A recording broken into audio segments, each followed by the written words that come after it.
ප්‍රෝටීන සම්බන්ධිත වැදගත් කරුණු ගොඩක් මෙතනින් ඔයගොල්ලන්ට ඉගෙන ගන්න පුළුවන්. අපි මුලින් ඉඳලම පටන් ගමු.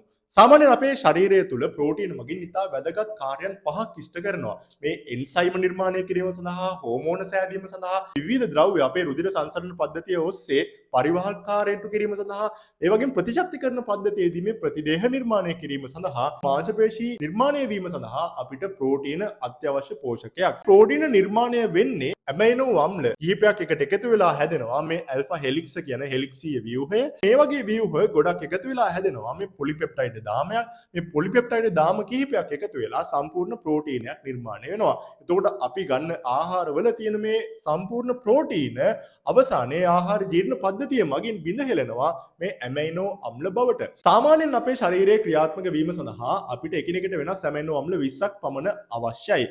හැබැයි මේකෙන් 9ක් අපි අත්‍යවශ්‍ය ඇමයිනෝ අම්ල කියලා හඳුන්වනවා. ඒකට හේතුව තමයි මේ ඇමයිනෝ අම්ල 9 අපිට අපේ ශරීරය තුල නිර්මාණය කරගන්න බෑ. මොකද මේවා අපි පිටින් වෙනත් ප්‍රභේද මගින් අපේ ශරීරයට ලබා ගත යුතුයි. ඇමයිනෝ අම්ලයක ව්‍යුහය මම මෙතන ඕගොල්ලන්ට පෙන්නලා දීලා තියෙනවා. ඒ අන්තර්ගත වෙනවා කාබොක්සිල් අම්ල කාණ්ඩයක්, ඇමීන කාණ්ඩයක් සහ ඇල්කයිල් කාණ්ඩයක්. මේවා වෙනස් වෙන්නේ ඇල්කයිල් කාණ්ඩයේ ස්වභාවය අනුව. අවශ්‍යයි දැන් අපේ ශරීරයට අවශ්‍ය ප්‍රෝටීන ප්‍රමාණය හොයාගන්න. මේ සඳහා ඉතා වැදගත්ම මූලද්‍රව්‍ය වෙන්නේ මේ කාබන්, හයිඩ්‍රජන්, ඔක්සිජන්, නයිට්‍රජන් අතරින් නයිට්‍රජන් කියන මූලද්‍රව්‍ය. හේතුව ආහාර මගින් අපිට ගන්න ප්‍රෝටීන වල තියෙන මේ නයිට්‍රජන් ප්‍රමාණය මැනගන්න පුළුවන්. අපිට හොයන්න පුළුවන් දහඩිය මගින්, මුත්‍රා මගින්, මලපහ මගින් පිට කරන නයිට්‍රජන් ප්‍රමාණය. හේතුව මේ ප්‍රෝටීන පරිවෘත්තීන් සෑදෙන බහිස්රාවයේ අන්තඵලයක් විදිහට අපි නයිට්‍රජන් පිට කරනවා. මේවෙන් අපිට අවශ්‍ය ප්‍රෝටීන ප්‍රමාණය මැනගන්න පුළුවන්. එතකොට රෙකමෙන්ඩඩ් ඩේලි එලවන්ස් එක විදිහට පෙන්නලා දීලා තියෙන්නේ කියන්නේ අපේ දෛනික රාජකාරී කටයුතු කරගෙන යන්න අවශ්‍ය ප්‍රෝටීන ප්‍රමාණය ගත්තොත් කිලෝග්‍රෑමයට 0.8 ග්‍රෑම් තමයි අවශ්‍ය. හැබැයි මේ ප්‍රමාණය අපිට මදි. හේතුව මේ ප්‍රමාණය දක්වලා තියෙන්නේ අපේ මේ තියෙන ශරීරය සාමාන්‍ය තත්ත්වයෙන් ක්‍රියාත්මක වීම සඳහා අත්‍යවශ්‍ය ප්‍රෝටීන ප්‍රමාණය විදිහට. ඉතින් මේක තමයි අපි අඩුම ප්‍රෝටීන ප්‍රමාණය විදියට ගන්නෙ. දැන් මගේ බර ගත්තොත් මගේ බර කිලෝ 80යි. සාමාන්‍යයෙන් මම මේ ඉන්න විදියටම ඉන්නේ. මට අවශ්‍යයි ග්‍රෑම් 64ක ප්‍රෝටීන ප්‍රමාණයක්. ඊළඟට අපේ මාංශපේශී වර්ධනය වීම සඳහා විවිධ ක්‍රියාකාරකම් ඒ ආකාරයෙන් ඉටු කිරීම සඳහා අපිට මේ ප්‍රමාණයට වඩා ප්‍රෝටීන අවශ්‍යයි. බලමු දැන් ඒ කාර්යයන් සඳහා කොපමණ ප්‍රෝටීන ප්‍රමාණයක් අවම සහ උපරිම අගයන් කොහොමද කියලා. ඒතර මේ පිළිබඳ පරීක්ෂණ කරලා තිනවා විවිධ පරීක්ෂණ ආයතන මගින්. International Society of Sport Nutrition ISSN කියන ආයතන මගින් පෙන්වලා දෙනවා ඔවුන්ගේ පරීක්ෂණ වලට අනුව සාමාන්‍යයෙන් මේ මාංශපේශී වර්ධනය සඳහා අවශ්‍යයි ප්‍රෝටීන කිලෝග්‍රෑමයට ග්‍රෑම් 1.4ත් ග්‍රෑම් 2ත් අතර ප්‍රමාණයක්. ඊළඟට American College of Sport Medicine කියන ආයතන මගින් ඔවුන් කරපු පරීක්ෂණ මගින් පෙන්වලා දීලා තියෙනවා මේ මාංශපේශී වර්ධනයට අවශ්‍යයි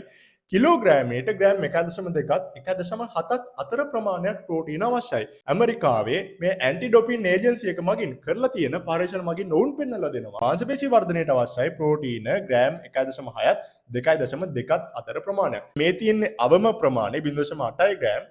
මේ තියෙන්නේ උපරිම ප්‍රමාණය 2.2 ග්‍රෑම්. අපි ඉන්න ඕනේ හැම වෙලේම අපේ මේ මාංශපේශී වර්ධනය කිරීම සඳහා වෙනත් ක්‍රීඩාවක ඔබ නිරත වෙනවා නම් අවම වශයෙන් ප්‍රෝටීන දවසකට ග්‍රෑම් 1.2 ග්‍රෑම්වත් කිලෝග්‍රෑමයට එමත් නැත්නම් ග්‍රෑම් 1.6ක ප්‍රමාණයක්වත් ලබා ගත යුතුයි. ඒ කියන්නේ මගේ බර කිලෝ 80යි.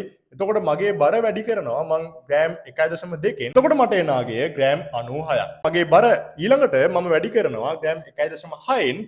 එතකොට එන අගය ග්‍රෑම් 128ක්. ඒ කියන්නේ මට මේ මගේ මාංශපේශී වර්ධනය කර ගැනීම සඳහා ග්‍රෑම් 64ක් නෙමෙයි මට අවශ්‍යයි අඩුම ග්‍රෑම් 96ක් උපරිම ග්‍රෑම් 128ක ප්‍රමාණයක් අවශ්‍යයි. ඔබට මාංශපේශී වර්ධනය කිරීම සඳහා ගන්න අවශ්‍ය ප්‍රෝටීන ප්‍රමාණය හොයාගන්න ඔබගේ ඔය තියෙන බර වැඩි කරන්න 1.2කින් ඒ තමයි ඔබගේ අවම ප්‍රෝටීන ප්‍රමාණය දවසකට ලබා ගත යුතු උපරිම ප්‍රෝටීන ප්‍රමාණය මැනගන්න ඔබගේ බර වැඩි කරන්න 1.6න් ඒ අතර ප්‍රෝටීන ප්‍රමාණයක් දිනපතා ලබා ගන්න ඒකෙන් ඔබට ඔබේ අවශ්‍යතාවය ඉටු කරගන්න පුළුවන්.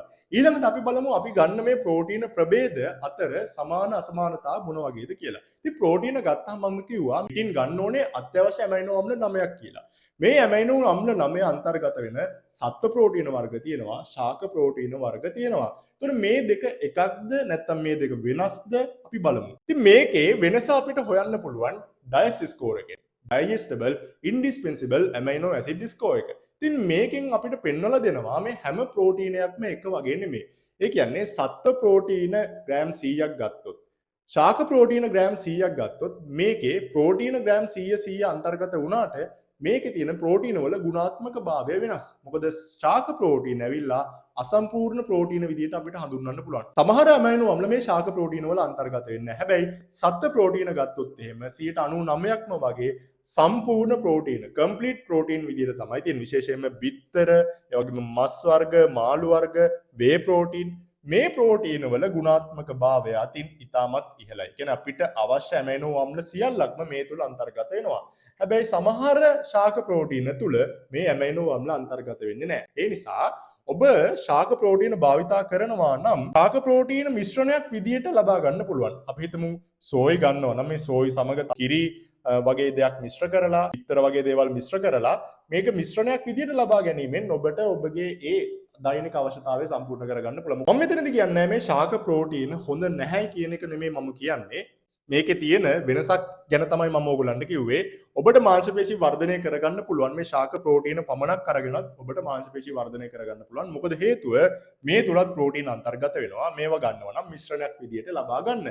ඒක තමයි මම ඕගොල්ලන්ට පැහැදිලි කරේ. ඉතින් මම හිතනවා මේ වැඩසටහන ඔබට වැදගත් වෙන්න ඇති කියලා. ප්‍රෝටීන පිළිබඳ ඉගෙන ගන්න තවත් වැදගත් සෞඛ්‍ය වැඩසටහනකින් අපි ඊළඟ දවසෙත් හම්බෙමු.